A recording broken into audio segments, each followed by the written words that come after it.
I think I've heard you say that calcium is not the best thing for women. Since my doctor recommends it, what else can I do?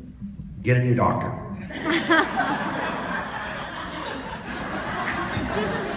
Okay, let me give you some background so you understand. 1962 is a very good year for many reasons. One, they built Dodger Stadium. Two, I was born. But three, the most amazing book came out by a Dr. Kervran, K-E-R-V-R-A-N.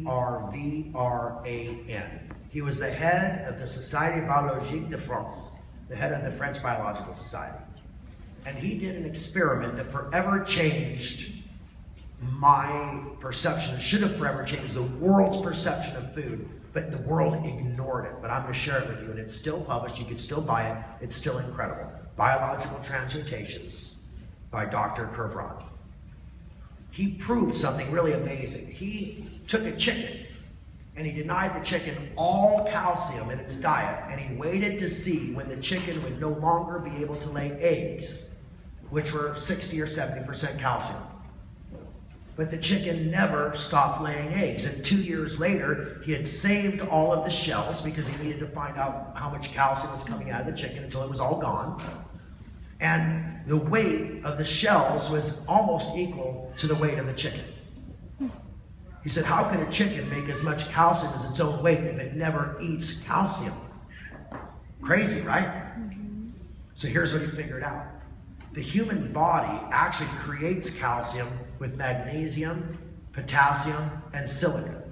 And the way he figured that out was he then denied the chicken of all silica, and they couldn't lay eggs just 2 days later.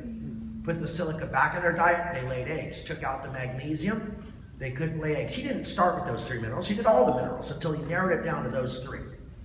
So a chicken that doesn't get magnesium, potassium, and silica cannot lay eggs that are 80% calcium. But a chicken that doesn't get any calcium can. So obviously the chicken's biologically transmutating those other elements into the element that it needs. Now furthermore, I need to explain something you need to understand. Calcium and osteoporosis are not really related except for one way. When we get osteoporosis, it's because our body had produced an enzyme called TFOS. That enzyme is only created when our body becomes highly polluted with an acid called uric acid.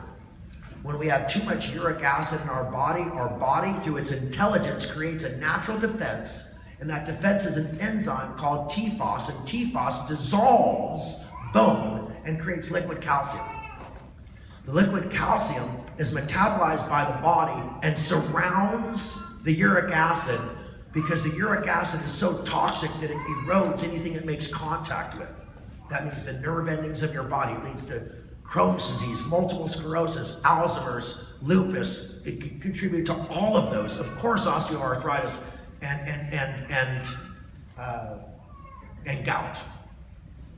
But more importantly, what we learned was that when the body is overacidic, it creates osteoporosis by dissolving the bone to defend you against a much worse disease than osteoporosis. Your body would rather have you get osteoporosis at 80 or 70 than die at 50 or 60. Does that make sense? So osteoporosis is actually a sign of your body's intelligence trying to save you from an overacidic body. And the only way to stop osteoarthritis and osteoporosis, and osteopenia, which is the onset of osteoporosis, is to stop consuming the foods that create uric acids and to start eating foods that eliminate uric acid, aka the 10-day transformation.